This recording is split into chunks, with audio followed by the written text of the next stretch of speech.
അതിദാരുണമായ പീഡാസഹനങ്ങൾക്കും കുരിശുമരണത്തിനും ശേഷം കർത്താവ് മുൻകൂട്ടി അറിയിച്ചിരുന്നതുപോലെ മൂന്നാം നാൾ ഉയർത്തെഴുന്നേറ്റ സംഭവത്തിന് നമുക്ക് നേർസാക്ഷികളാകാം. നമ്മുടെയൊക്കെ ജീവിതത്തിലും ഇതുപോലുള്ളൊരു പ്രത്യാശ നിർഭരമായ ഉയർത്തെഴുന്നേൽപ്പ് ഉണ്ടാകട്ടെ നമുക്ക് ആഗ്രഹിച്ച് പ്രാർത്ഥിച്ചുകൊണ്ട് ഈ ശുശ്രൂഷയിൽ പങ്കെടുക്കാം. പിതാവിന്റെയും പുത്രന്റെയും പരിശുദ്ധാത്മാവിന്റെയും നാമത്തിൽ അത്യുന്നതങ്ങളിൽ ദൈവത്തിന് സ്തുതി. ഭൂമിയിൽ മനുഷ്യർക്ക് സമാധാനവും പ്രത്യാശയും എപ്പോഴും എന്നേക്കും. സ്വർഗസ്ഥനായി ഞങ്ങളുടെ പിതാവേ, അങ്ങയുടെ നാമം പൂജിതമാകണമേ, അങ്ങയുടെ രാജ്യം വരണമേ, അങ്ങയുടെ തിരുമനസ്സ് സ്വർഗത്തിലെ പോലെ ഭൂമിയിലുമാകണമേ. ഞങ്ങൾക്ക് ആവശ്യമായ ആഹാരം ഇന്ന് ഞങ്ങൾക്ക് തരണമേ.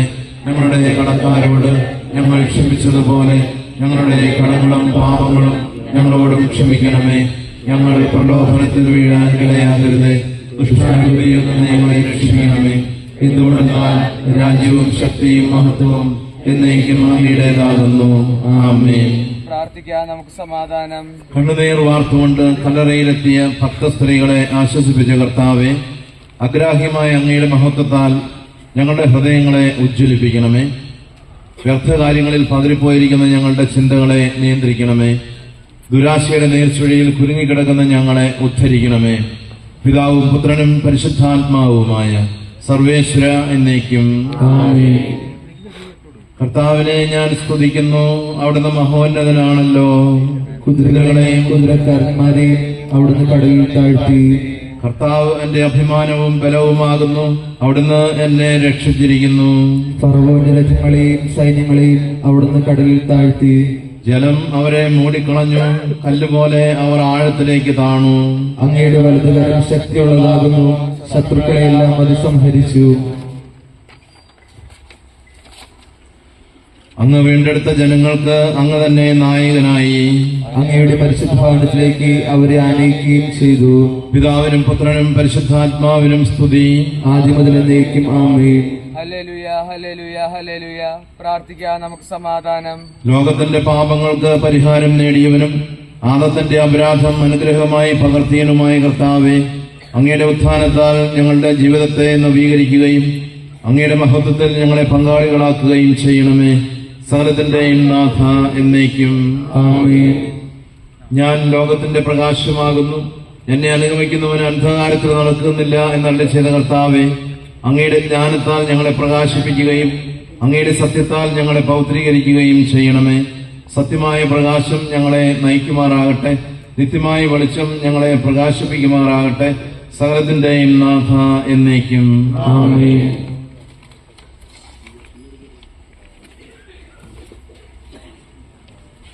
സമാധാനം നിങ്ങളോടുകൂടെ. അങ്ങയോടും അങ്ങയുടെ ആത്മാവോടും കൂടെ. വിശുദ്ധ മത്തായി അറിയിച്ച നമ്മുടെ കർത്താവ് ഈശോ മിശിഹായുടെ പരിശുദ്ധ സുവിശേഷം. നമ്മുടെ കർത്താവായ മിശിഹായ്ക്ക് സ്തുതി. സാബത്ത് ദിവസം കഴിഞ്ഞു. ഞായറാഴ്ച വെളുപ്പാൻ കാലമായി മഗ്ദലേന മറിയവും യാക്കോബിന്റെയും യൗസേപ്പിന്റെയും അമ്മയായ മറിയവും കൂടി കല്ലറ കാണാൻ പോയി. പെട്ടെന്ന് ഒരു ഭൂമി കുലുക്കമുണ്ടായി. സ്വർഗത്തിൽ നിന്ന് ഒരു മാലാഖ ഇറങ്ങി വന്ന് കല്ലുരുട്ടി മാറ്റി അതിന്മേൽ കയറിയിരുന്നു. വസ്ത്രങ്ങൾ മഞ്ഞുപോലെ വെളുത്തിരുന്നു. കാവൽക്കാർ ഭയന്ന് വിറച്ച് മരിച്ചവരെ പോലെയായി. മാലാഖ ആ സ്ത്രീയോട് പറഞ്ഞു, നിങ്ങൾ ഭയപ്പെടേണ്ട. കുരിശിൽ തറയ്ക്കപ്പെട്ട ഈശോയെയാണ് നിങ്ങൾ അന്വേഷിക്കുന്നത് എന്നെനിക്കറിയാം. ഈശോ ഇവിടെയില്ല, നേരത്തെ പറഞ്ഞിരുന്നതുപോലെ ഉയർത്തെഴുന്നേറ്റു. ഈശോ ഇവിടെയില്ല, നേരത്തെ പറഞ്ഞിരുന്നതുപോലെ ഉയർത്തെഴുന്നേറ്റു. നമ്മുടെ കർത്താവായ മിശിഹായ്ക്ക് സ്തുതി. സ്നേഹത്തിന്റെ സന്ദേശവുമായി ഭൂമിയിൽ വന്ന ദൈവപുത്രൻ കുരിശിൽ തൂങ്ങി മരിച്ചു. കുറ്റക്കാരനായി വിധിക്കപ്പെട്ടവൻ കല്ലറയിൽ സംസ്കരിക്കപ്പെട്ടു. അവൻ പോകുന്നിടത്തെല്ലാം ആളുകൾ ചുറ്റും കൂടുമായിരുന്നു. അവന്റെ വാക്കുകൾ കേൾക്കാൻ കാതോർത്തു നിൽക്കുമായിരുന്നു. ഒന്ന് സ്പർശിക്കാൻ കൊതിയോടെ കാത്തിരിക്കുമായിരുന്നു. എല്ലാം അവസാനിച്ചു. ഓശാന പാടിയ നാവുകൾ നിശബ്ദമായി. പ്രാണഭീതിയാൽ ശിഷ്യന്മാർ ഓടിയൊളിച്ചു.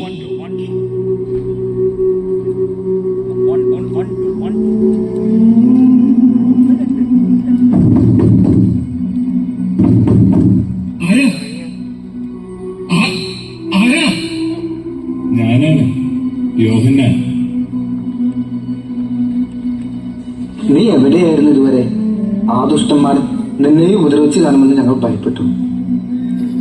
ഞാൻ അമ്മയോടൊപ്പമായിരുന്നു, എന്റെ അമ്മയോടൊപ്പം. അതെ, അങ്ങനെ തന്നെയാണ് ഗുരു എന്നോട് പറഞ്ഞത്.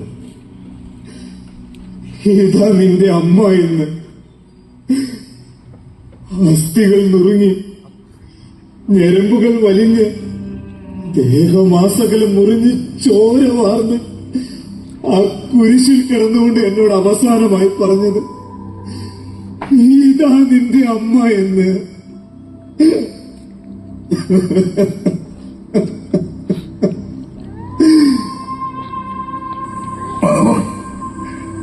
അമ്മയുടെ ദുഃഖം സങ്കല്പിക്കാൻ പോലും കഴിയുന്നില്ല. കുഞ്ഞുനാളിൽ മടിയിലിരുത്തി ഓമനിച്ച കൈകളിലേക്ക് സ്വന്തം പുത്രന്റെ നിശ്ചലമായ ശരീരം ഏറ്റുവാങ്ങേണ്ടി വരിക എങ്ങനെ സഹിക്കാൻ കഴിയുന്നു?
എല്ലാത്തിനും കാരണം അവരാണ്.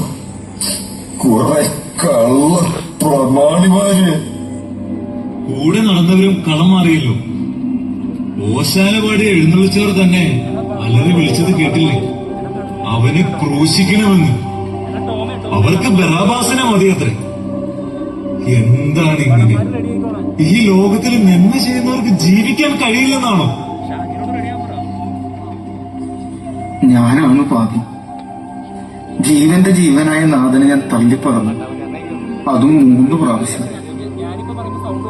മാർക്കോസിന്റെ ചെവി അരിഞ്ഞു വീഴ്ത്തിയപ്പോൾ ഞാൻ സ്വയം കരുതി എന്റെ ഗുരുവിന്റെ ധീരനായ പോരാളിയാണെന്ന്. എന്നാൽ ഇപ്പോൾ ഞാൻ തിരിച്ചറിയുന്നു ഏറ്റവും വലിയ ഭീരുവാണെന്ന്. സത്യം വിളിച്ചു പറയാൻ പോലും മടിക്കുന്ന ഭീരു. പത്രോസേ, ഇനി നീയാണ് ഞങ്ങളെ നയിക്കേണ്ടത്. എന്ത് ചെയ്യണമെന്നൊരു നിശ്ചയവുമില്ല തോമസ്. യൂതന്മാർ പാഞ്ഞു നടക്കുകയാണ്. യേശുവിനെ കൊന്നതുകൊണ്ട് മാത്രം അവരുടെ കലിയിറങ്ങിയിട്ടില്ല. അവന്റെ വചനങ്ങൾ പിന്തുടരുന്നവരെ നിഷ്കരണം കൊന്നു തള്ളാനാണ് തീരുമാനവും എന്ന് കേൾക്കുന്നു. എന്ത് ചെയ്യും? എത്ര നാളിൽ നിന്ന് നമ്മൾ ഒളിച്ചു താമസിക്കും? അറിയില്ല.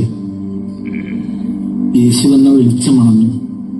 ഇനി നമുക്ക് മുമ്പിൽ നിരാശയുടെ അന്ധകാരം മാത്രം.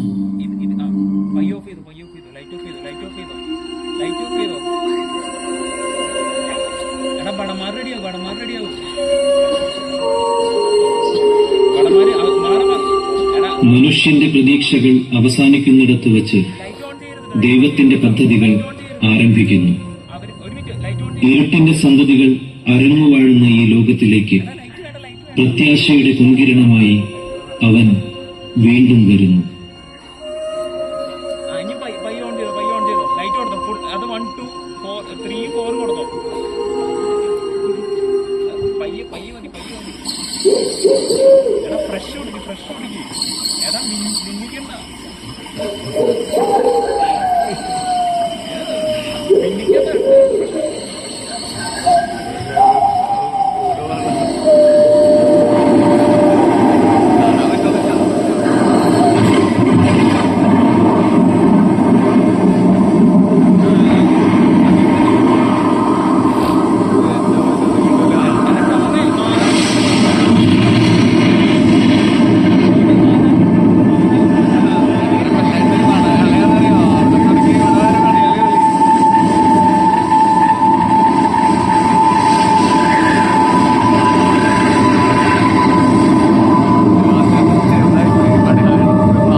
ഉയർത്തെഴുന്നേറ്റു വിജയലാളിതനായി നാഥൻ ഉയർത്തെഴുന്നേറ്റു ഉയർത്തെഴുന്നേറ്റു നാഥൻ